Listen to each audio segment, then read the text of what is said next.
అందరికీ నమస్కారం అండి.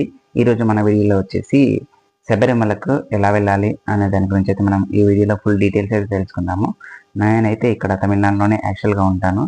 అయితే మనకి ఇక్కడ తమిళనాడు నుంచి మనం కేరళ శబరిమలకు వెళ్ళాలంటే మనం టికెట్ ఎక్కడ దర్శనానికి టికెట్ ఎలా బుక్ చేసుకోవాలి, ఏ రూట్లో వెళ్ళాలి, అక్కడ ఉండేటువంటి నడకదారి ఎలా ఉంటుంది, పంబ, దాని ఫుల్ డీటెయిల్స్ అయితే మనం ఈ వీడియోలో తెలుసుకుందాము. నా వీడియోకి ఎవరైనా కొత్తగా వచ్చినట్లయితే దయచేసి సబ్స్క్రైబ్ చేసుకోండి. అలాగే మన ఛానల్కి అయితే కూడా బెల్ ఐకాన్ కూడా ఆన్ చేసుకోండి. శబరిమలకు వెళ్ళాలనుకునే వారికి ఇప్పుడు వచ్చేసి నీలకల్ అని ఒక స్టేజ్ వస్తుందండి. ఆ నీలకల్లో వచ్చేసి మన ప్రైవేట్ వెహికల్స్ మొత్తం పార్క్ చేయాల్సి ఉంటుంది. నీలకల్లో ప్రైవేట్ వెహికల్ పార్క్ చేసి అక్కడనే బస్ స్టాండ్ పక్కన వచ్చేసి దర్శనానికి అయితే ఒక టికెట్ అనేది టోకెన్ అనేది క్రియేట్ చేశారు. ఆ టికెట్ తీసుకొని నీలకల్ నుంచి పంబ వరకు అయితే బస్సులో వెళ్ళాలి. ఇక్కడికి వచ్చేసి బస్ టికెట్ వచ్చేసి 50 రూపాయలు పర్ హెడ్ అని ఉంటుంది. మేమైతే 5 మంది వెళ్ళాం కాబట్టి మేము 250 రూపీస్ అయితే పే చేసాము. పంబాకు మనం గవర్నమెంట్ బస్సులోనే వెళ్ళాలి, ప్రైవేట్ బస్సులో వెళ్ళడానికి వీలు లేదండి. మన సొంత కార్ అయితే పంబ వరకు తీసుకెళ్ళడానికి వీలు లేకుంటుంది.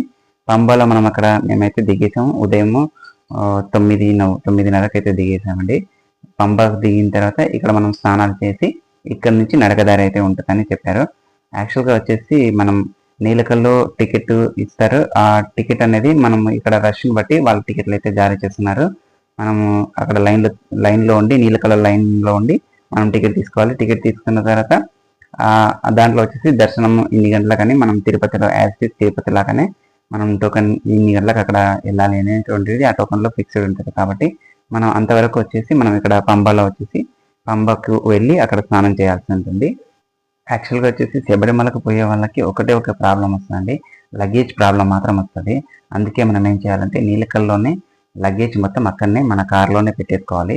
మనం కార్లో లగేజ్ పెట్టేసుకొని ఒక డ్రెస్ తెచ్చుకోవాలండి. ఎక్కువ డ్రెస్సులు అయితే తెచ్చుకోకూడదు, ఒక డ్రెస్ తెచ్చుకోవాలి. డ్రెస్సులు ఎక్కువ ఎందుకు తెచ్చుకోవద్దు, లగేజ్ ఎందుకు ఎక్కువ తెచ్చుకోవద్దు అంటే మనం వచ్చేసి నడిచేది ఉంటుంది.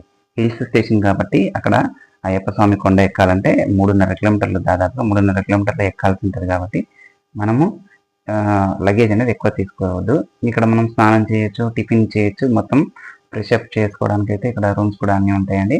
ఇక్కడ పంబా నదిలోనే మనం స్నానం చేసి హ్యాపీగా స్నానం చేసేసి ఫ్రెష్గా స్నానం చేసి ఇక్కడ నుంచి మనం మళ్ళీ టికెట్ అనేది ఇక్కడ చెకింగ్ ఉంటుంది. మనం అక్కడ నీలకల్లో టికెట్ తీసుకున్నాం కదండి, ఆ నీలకల్ టికెట్ తీసుకున్న తర్వాత చెకింగ్ ఉంటుంది. ఆ చెకింగ్ తర్వాత టికెట్ చెకింగ్ తర్వాత మనం లైన్లో వచ్చేసి మనం యాజ్ తిరుపతి లైన్ లాగానే ఉంటుందండి. సేమ్ అదే లైన్లో వచ్చేసి మనం నడకదారి ఆరంభించవచ్చు. కాకపోతే ఇలాంటి లగేజ్ మనం ఎక్కువ తీసుకెళ్ళామనుకోండి, లగేజ్ ఎక్కువ తీసుకుంటే మనకు నడవడానికి చాలా ఇబ్బంది అవుతుంటుంది.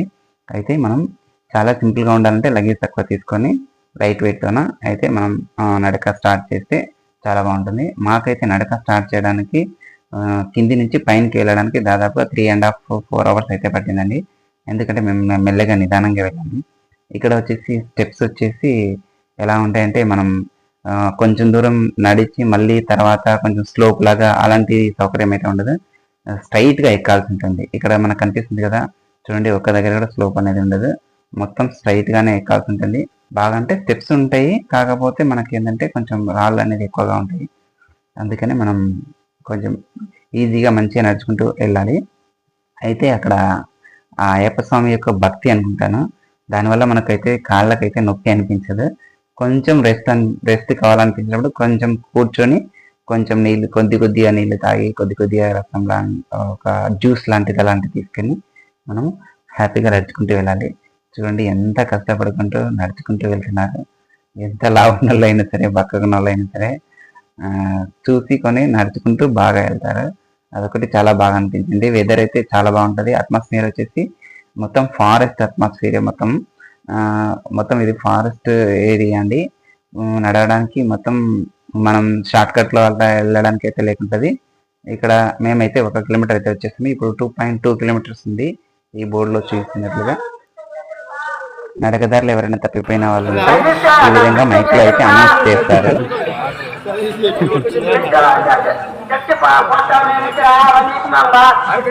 1 కిలోమీటర్ అయితే నొప్పి వరకలైతే మాకైతే చాలా అయితే బాగా నొప్పులు పడుతుంది. రాజుగారు నేను మాట్లాడుతున్నా, ఆడున్నారా, నేను ఉన్నా అని చెప్తున్నా. సతీష్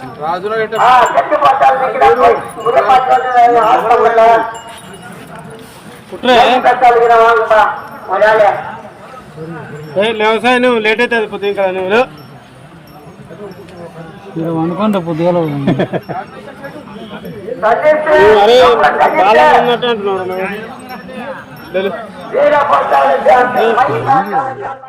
మొత్తానికైతే కష్టపడుకుంటూ అయితే 2 కిలోమీటర్లు అయితే సాధించామండి. 2 కిలోమీటర్లు నడక సాధించిన తర్వాత కొంచెం రెస్ట్ దొరికినట్లుగా కొంచెం ప్లాట్ఫామ్ మంచిగా వచ్చింది. అక్కడికి మనకు రెస్ట్ తీసుకునే విధంగా లెఫ్ట్ సైడ్ లో అయితే రైట్ సైడ్ లో పోతుంటే రైట్ సైడ్ లో అయితే రైట్ సైడ్ లో కొంచెం హాల్స్ లాగా ఉంటాయి. లెఫ్ట్ సైడ్ లో చైర్ లాగా ఇట్లా ఈ విధంగా కూర్చునే విధంగా కూడా ఉంటాయి. మంచిగా మనం అక్కడక్కడ అలసిపోతే రెస్ట్ తీసుకొని వెళ్ళొచ్చండి. ఇక్కడికి మనము ఇక్కడ కనిపిస్తున్నట్టు నెంబర్ 17 కదండి. ఈ విధంగా అయితే మనము నడకదారిలో వచ్చేసి హెల్ప్ లైన్ సెంటర్స్ అయితే ఉంటాయి. ఏమైనా ఎమర్జెన్సీ మనకు ఇబ్బంది అయితే అక్కడ హెల్ప్ లైన్ రూమ్కి వెళ్ళేసి మనం వాళ్ళకు అడిగితే మనకు ఎమర్జెన్సీ డాక్టర్ కానీ ఫెసిలిటీస్ కానీ అరేంజ్ చేశారు. ఇక్కడ మొత్తం వచ్చేసి మనకి హెల్పింగ్ నేచర్కి వచ్చేసి వాటర్ కానీ తాగడానికి మంచినీళ్ళు కానీ మనం వాష్రూమ్ అనుకోండి వాష్రూమ్ ఫెసిలిటీస్ కానీ పోలీస్ భద్రతా సిబ్బంది కానీ మొత్తం అయితే సెక్యూరిటీ పరంగా అయితే పక్కగా రెడీ చేసుకున్నారు. మేము ఇంకా ఒక 1/2 కిలోమీటర్ అయితే ఉంది నడవడానికి. 1/2 కిలోమీటర్ నుంచి అయితే కొంచెం రద్దీ అయితే కనిపిస్తుంది మాకు. అయినా మాకైతే పర్వాలేదండి. దాదాపుగా ఒక 1/2 అవర్ ఈ లైన్ క్యూలో నిలవాల్సి వచ్చింది. ఆ తర్వాత వచ్చేసి మనం సివిల్ డ్రెస్ లో వెళ్తే మనకు సివిల్ డ్రెస్ వాళ్ళకైతే దర్శనం చాలా చాలా తొందరగా అవుతుందని చెప్పుకోవచ్చు. ఎందుకంటే సివిల్ డ్రెస్ వాళ్ళు అక్కడ స్వామి వారి పాదాలు ఎక్కడానికి వీల్లేదు కాబట్టి మనం బంగారు మెట్లు ఎక్కడానికి వీలేకుంటది.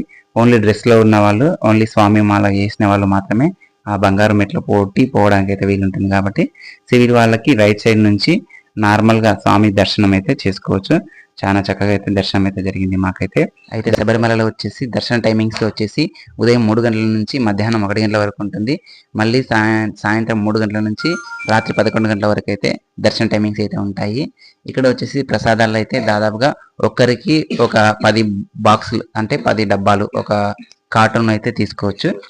అంతేకాకుండా మనకు ఎక్స్ట్రా కావాలన్నా కూడా ఇక్కడ ఎక్స్ట్రా ఎన్నైనా తీసుకోవచ్చు అండి. తిరుపతి లాగా రూల్స్ అనేటువంటి ఏం లేకుంటాయి. చాలా సింపుల్ గా అయితే తీసుకోవచ్చు. అయితే ఇక్కడ ఇంత సింపుల్ గా దర్శనం అయితే సాగింది. లోపల దేవస్థానంలో వచ్చేసి మొబైల్ అలౌడ్ ఉండదు కాబట్టి స్వామి టెంపుల్ మొబైల్ ఆ ఏరియాలో అయితే చూపించడానికి అయితే వీలు కాదు. అందుకని నేను అక్కడ మొబైల్ వీడియో అయితే టెంపుల్ వీడియో అయితే నిషిద్ధం కాబట్టి తీయలేకపోయాను. ఇక్కడ మనం వచ్చేసి ఈజీగా దర్శనానికి అయితే వెళ్ళొచ్చు. శబరిమల వెళ్ళే వాళ్ళు అయితే ఒక 5 నుంచి ఒక 6 మంది 5-6 మంది తీసుకుని వెళ్తే బాగుంటుంది. మీరైతే తప్పకుండా హ్యాపీగా వెళ్ళొచ్చు. అయితే ఈ శబరిమల గురించి ఇంకా ఏమైనా డౌట్స్ ఏమైనా ఉంటే కింద కమెంట్ చేయండి. నేనైతే దానికైతే క్లారిఫై ఇస్తాను. ఈ శబరిమల వీడియో అయితే ఇంతటితో ముగిస్తున్నానండి. మరొకసారి మళ్ళీ నెక్స్ట్ ఇయర్ కూడా శబరిమల వెళ్ళాలని కోరుకుంటూ అయ్యప్ప స్వామియే శరణమయ్యప్ప. Thank you for watching this video. ఈ వీడియోని అయితే మీకు నచ్చినట్లయితే సబ్స్క్రైబ్ చేయండి, అలాగే లైక్ చేయండి. మీరైతే హ్యాపీగా అయితే శబరిమల దర్శించండి. తప్పకుండా చూడాల్సిన ప్రదేశం అండి. మీరైతే ఒక్కసారైనా పోయి శబరిమల చూస్తే బాగుంటుందని అనుకుంటున్నాను. ఇంతటితో ఈ వీడియో అయితే ముగిస్తున్నాను.